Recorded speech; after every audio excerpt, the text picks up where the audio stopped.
Hey, I'm Ryan. I'm Angie, and we just reached our 5-year mark owning the Can-Am Spyder. We also just rolled over 23,000 miles. So today we're going to give an honest review of our 2018 Can-Am Spyder RT Limited. We're going to talk about pros, cons, the maintenance involved, and even a pro tip at the end. So make sure you stick around till the end of the video. Come along with us as we go out on a ride, touring the country roads and giving you our honest review of the Can-Am Spyder. Here's our 2018 Can-Am Spyder RT Limited.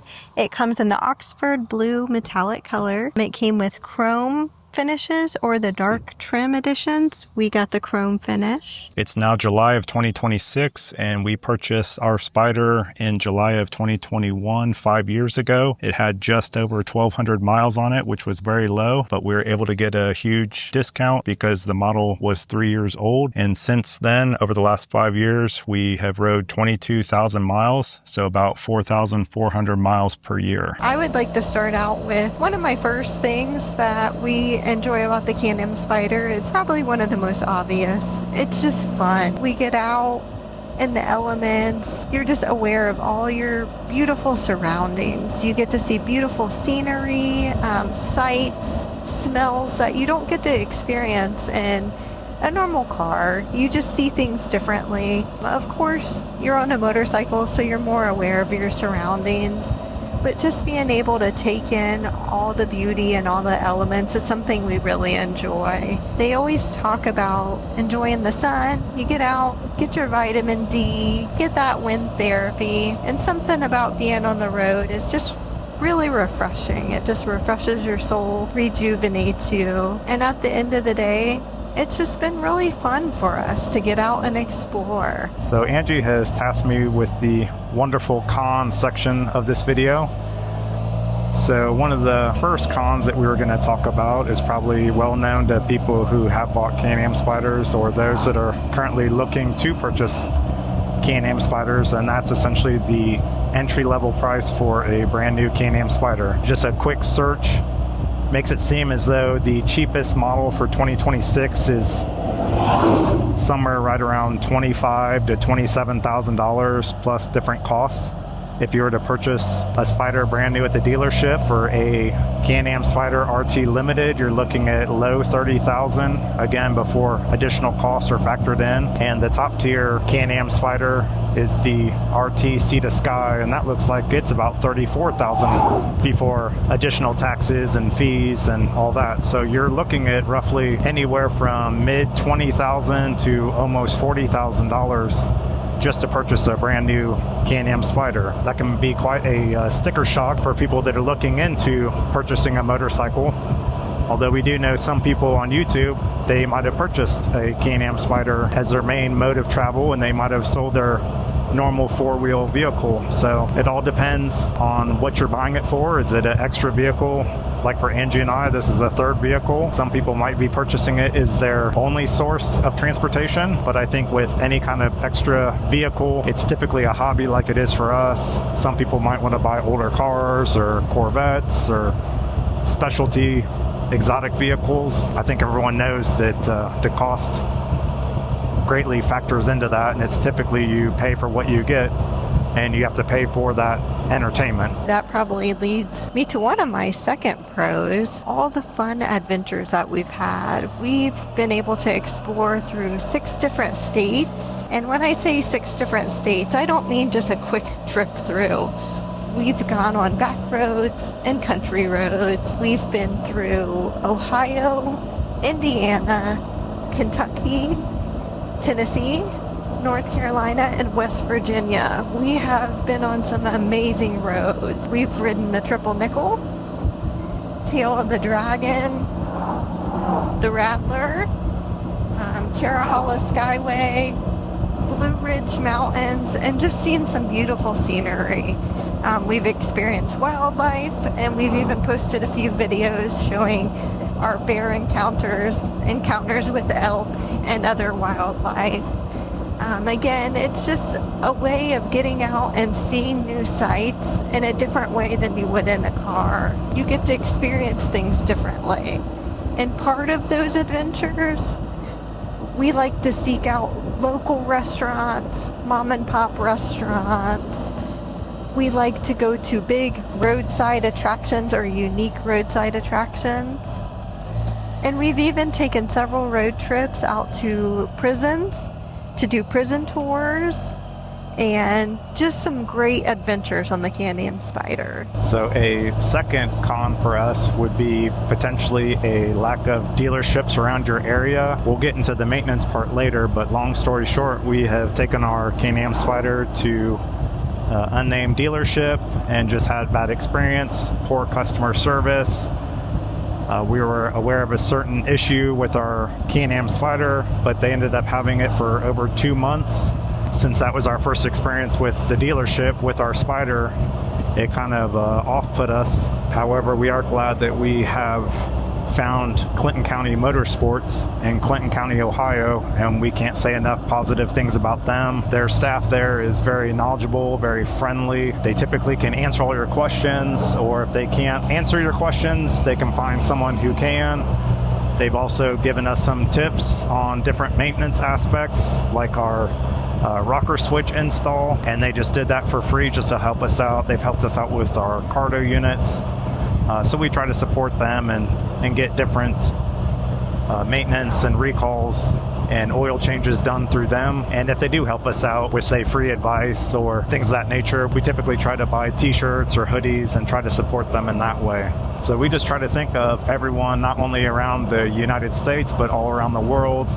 Again, we're lucky to have a few dealerships right around our area, and we are lucky enough to live close enough to Clinton County Motorsports. So that may be something to consider, is to not only locate different dealerships around your local area, but also read reviews online, and more importantly, go into the dealerships, talk with the people, talk with the service staff, talk with people that have had their units serviced at that dealership, and see what kind of honest feedback you can get. The third pro of owning a Can-Am Spyder would have to be the comfortability. From the cushion seat to the heated grip, the adjustable floorboards or foot pegs, it's all about comfort with the Can-Am Spyder. We take trips around town. We go pick up groceries, food, gas. In fact, the gas attendant at Costco knows us by name. He knows our bike and always wants to talk to us about the Can-Am. Regardless if we're just going around town or taking long trips, it's very comfortable. We've gone up to 400 or 500 miles a day. Of course, we've made stops to stretch our legs, get something to drink. But at the end of the day, it's way more comfortable than riding two wheels. It doesn't matter if you're the driver or the passenger. Usually I ride passenger princess. Either way, it's comfort. It's enjoyable to ride, less fatigue, and just at the end of the day, you get off not feeling sore and tired. And my third con for the Can-Am Spyder is not only the location of the fuel, but also the shock and strut that keeps the seat up. Not only does 1 or 2 passengers have to get off the Spyder just to access the fuel area, which is frustrating, but let's say Angie goes into the store to pay cash for gas and my helmet's still on, but I want to leave her helmet up here. Not only can I not lift it, but if I leave her helmet on, the seat will just shut. So I wish that you were able to access the fuel cap somewhere on top where you wouldn't have to get off of the Spyder. On the similar topic is the shock and strut for the rear trunk. Here recently, anytime we open up the rear trunk to get something, say Angie's purse or camera gear, it just slams shut. And I guess it's a well-known issue on different Spyder forums, but it's the strut or shock for the rear trunk. On slingmods.com, it's only about $40. So what we think we're gonna do is order one of those, and it should be a somewhat easy DIY job. So if you wanna see us replace that so that our trunk doesn't slam shut, make sure you do subscribe to our channel. If you're liking this video, feel free to give it a thumbs up. Leave any comments that you like. Do you like this video? Are there any pros or cons that we've missed or anything that you'd like to add? We'd love to see your comments. We read everybody's comments below. So feel free to engage with us, and thank you so much for watching. We'll send it back to Angie for her 4th pro. So my 4th pro of owning a Can-Am Spyder would probably be the visibility and stability. Can-Am Spyders are made a little bit larger, weighing in at around 1,000 pounds. They're also known for having more reflectors, more lights than your average two-wheel motorcycle, making them a little more visible out on the road. Of course, you're still on an open motorcycle, out in the elements. You have to be careful. You have to be safe. Watch your surroundings. Watch other drivers. Just be aware of what's around you and be careful. Be safe. With that being said, they do a good job. Can-Ams have the ABS and traction control, which we tested out on Tail of the Dragon. It did kick in a few times, but other than that, kept us grounded, kept us stable. We always feel visible and stable on the Can-Am Spyder. Unlike a two-wheel motorcycle, you don't have to fight the wind as much. You don't have to worry about holding up a heavy vehicle. You're grounded, you're more stable, just more comfortable, and at the end of the day, just being a little bit more visible makes you feel better about being out on the road. All right, our fourth con for the Can-Am Spyder is recalls. It's not even necessarily the amount of recalls, but the way in which they're handled, whether there's only temporary solutions. Oh, there's a deer.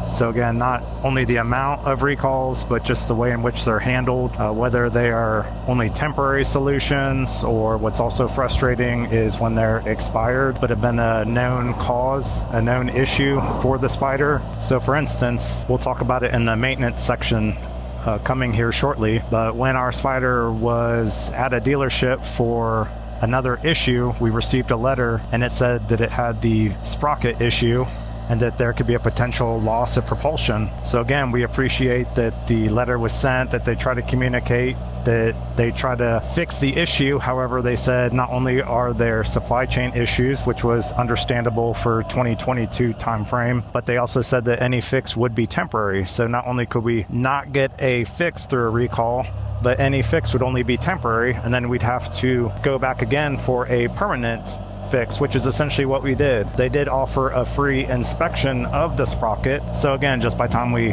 got the letter, we were aware of the situation, kind of scary. We knew that there was a solution, but it would only be temporary, but we couldn't get parts.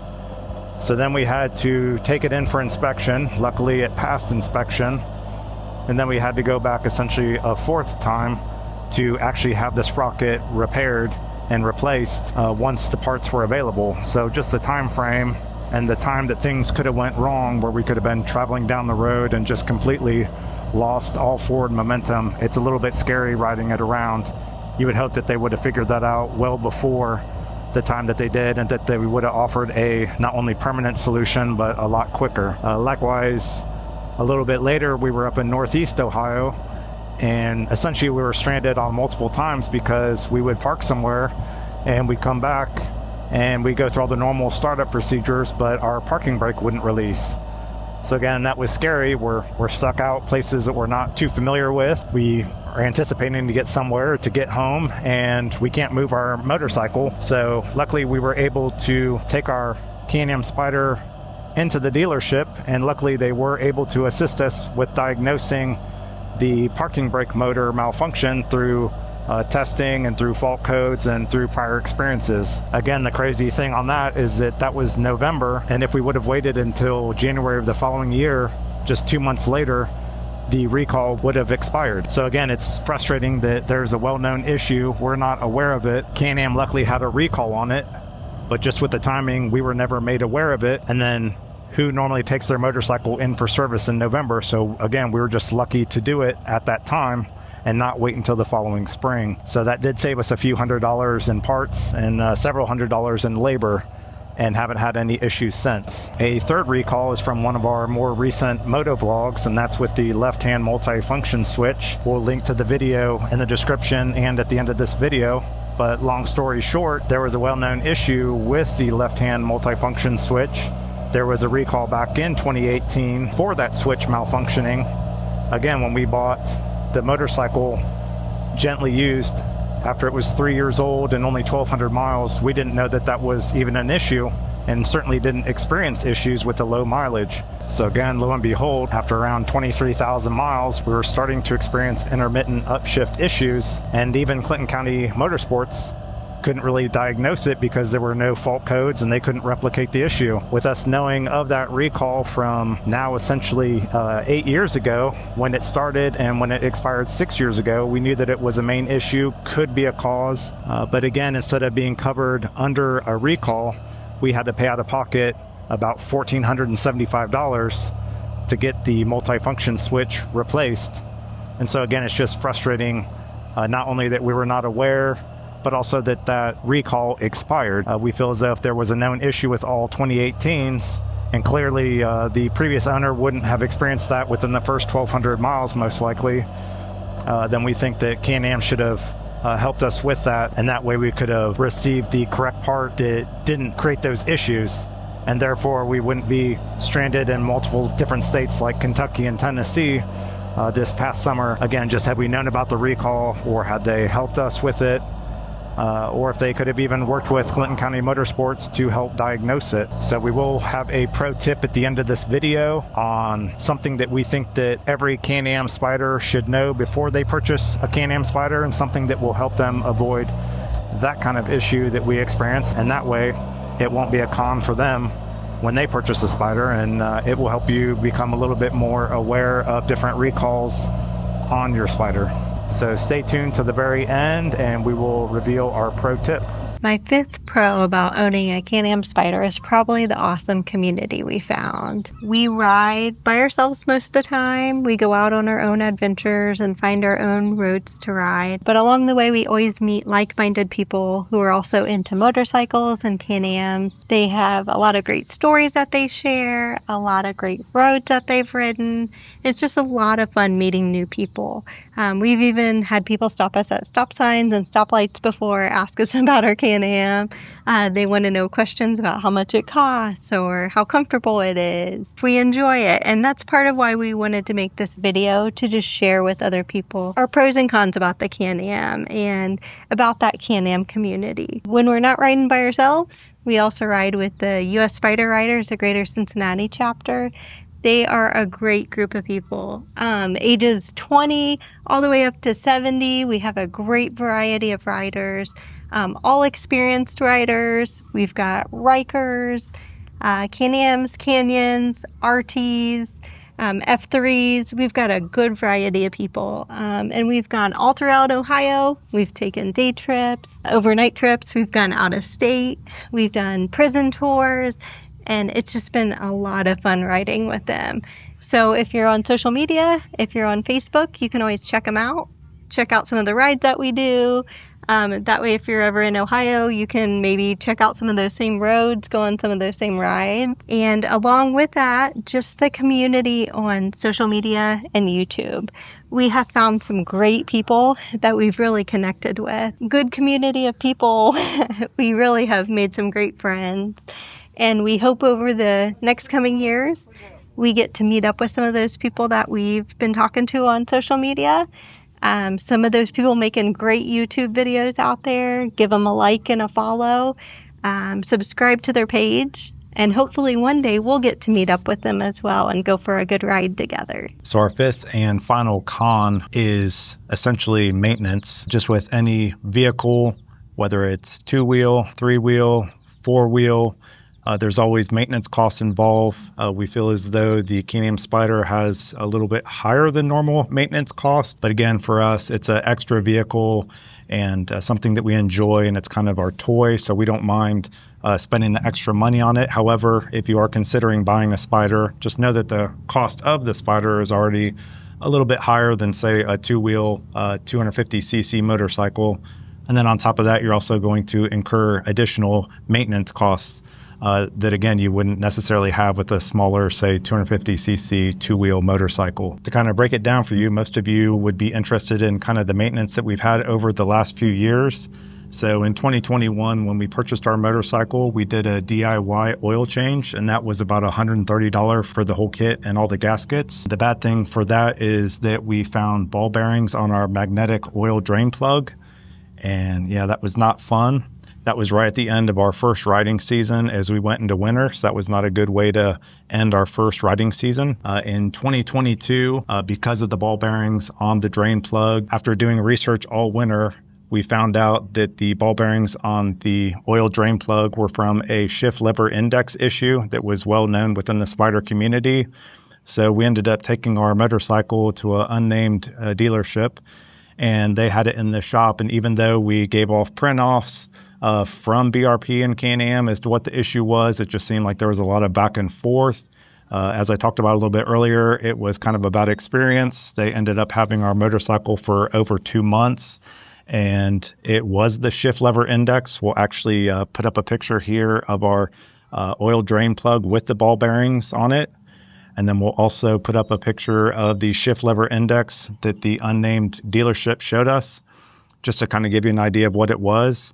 And that whole cost was $1149 out the door. And again, the biggest issue was the 2 months of it being in service, constant phone calls every week, and not being able to ride for our first full riding season. While our motorcycle was in the shop, again, as I kind of talked about, there was a safety recall that came out for the front sprocket wear, potential loss, propulsion recall. As I talked about, again, it was just a temporary solution, and there was only limited quantity of temporary solution parts due to supply chain issues. So again, that was kind of frustrating. Also in 2022, as I talked about, the parking brake for us periodically failed to release. Again, with our research and printing off bulletins, we were able to give that to Clinton County Motorsports, and luckily they were able to take care of us. And as I mentioned, that was in November of 2022.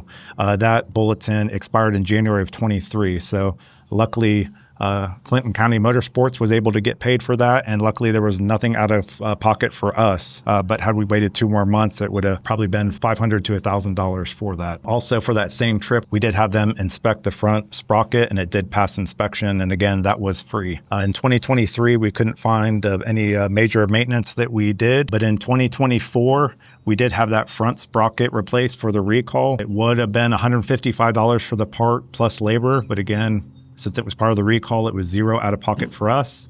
While it was there getting that work done, we just had them do the oil change for $215 for parts plus labor. Just with the issues that we had with the ball bearings on our drain plug, we just wanted them to do the oil change this time. At that same time, they also did a brake fluid flush and fill, and that was about $101 for parts plus labor. Later on in 2024, later in the season, as we're starting to put our motorcycle away, there was another recall for an engine output shaft can break, potential loss of power recall letter. But again, there was nothing we could do at that time. So in April of last year of 2025, we again had Clinton County Motorsports do an oil change, get us fresh oil for the season. That was $291 for parts and labor. We also had them mount and balance a new rear tire, and that was about $400 for the parts and labor. And then luckily we had a pretty good riding season the rest of the year. But in November of 2025, we did have that engine output shaft recall corrected at Clinton County Motorsports.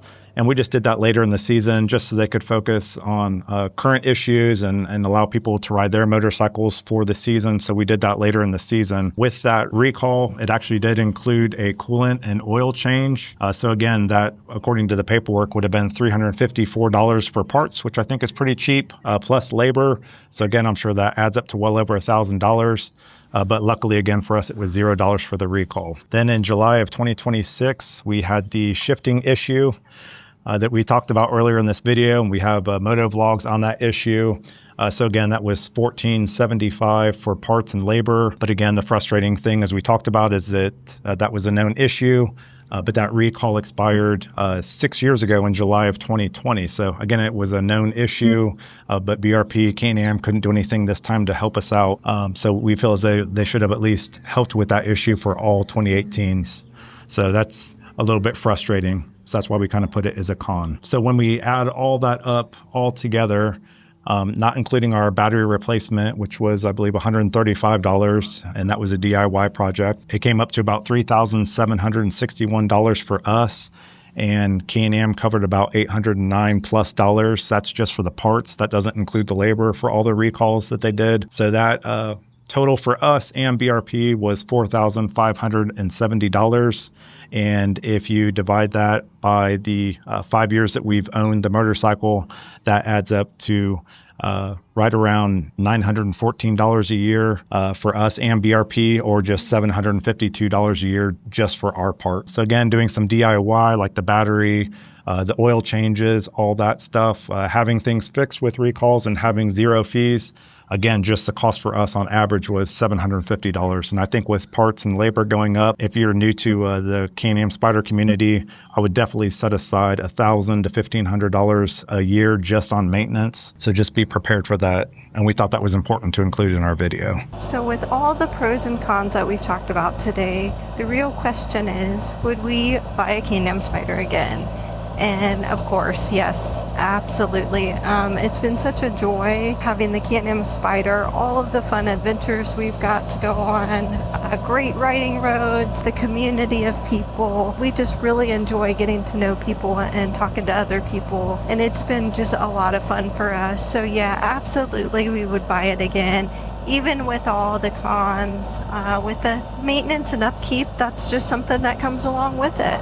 So knowing that, we would still buy the Can-Am again. So before we get into the pro tip that we promised at the beginning of this video, I just wanted to share my personal thoughts on answering the question from the beginning of the video as to would we purchase this Can-Am Spyder again, or do we think we made a mistake? And I think through this video and through the videos that we post up on YouTube, you probably know the answer, and that's yes, we would buy it again. We do everything over again. We don't have any major regrets or resentment on buying this. Again, we purchased this as a hobby to ride around, explore Ohio and different states, and I think it's for the most part fulfilled that. Of course, there are some quirks and some cons to owning a vehicle, but I think that would be, again, with any two-wheel, three-wheel, or four-wheel vehicle, you're always going to have cost and maintenance involved. And again, we think it's a little bit high for the Can-Am Spyder, but again, it's a hobby. So to us, that's kind of expected for something of a hobby. Again, just before we hopped on the motorcycle, some people in the van next to us, as we were putting our helmets on, were smiling at us and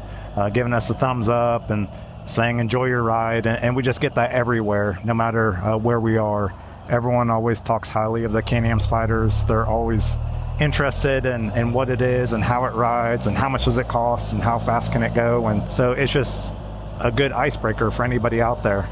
Again, I don't know if we'll put it in this video, but when we were flying the drone and shooting some of our video, a watch fell off of someone's vehicle.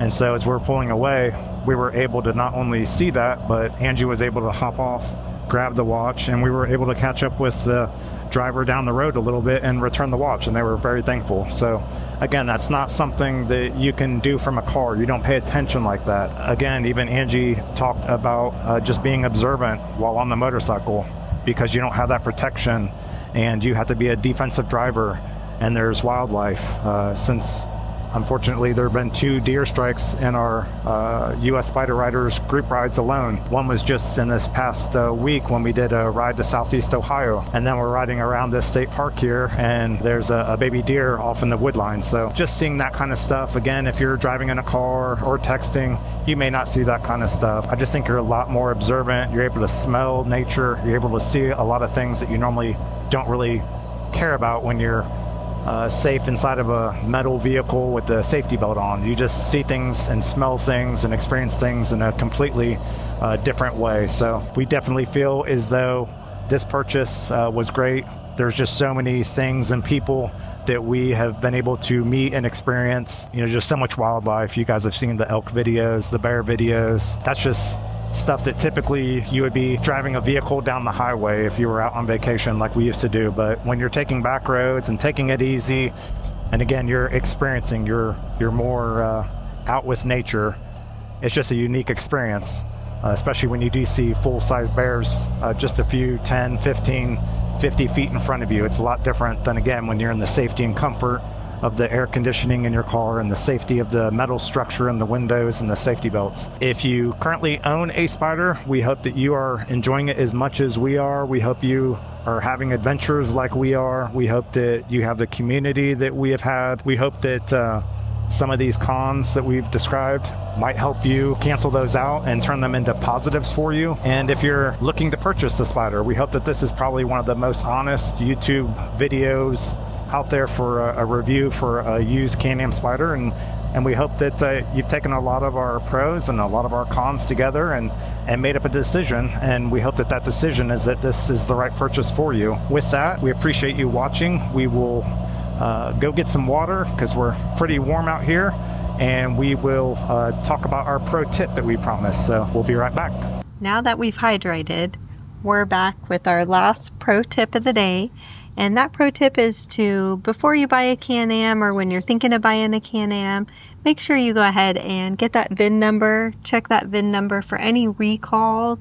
It's good to stay up on those recalls. Make sure you sign up, have a valid email and phone number available so that they can continue to send you any future recalls. And the two helpful websites that you can check will be the Can-Am On-Road Safety Recall page. We'll put the link on the screen, and we will leave a link in the description. You can also go to the government database, which is NHTSA. That's NHTSA. We'll put the link on the screen as well as in the description. And just a friendly reminder that dealers perform recall work and safety checks at no cost to the owner. So it's very important that you check those, get them done in a timely manner. That way you're safe when you're riding. As always, we just want to say thank you to all of our Can-Am community, friends, subscribers on here. Thanks for watching. Thanks for all your comments. It truly means a lot to us.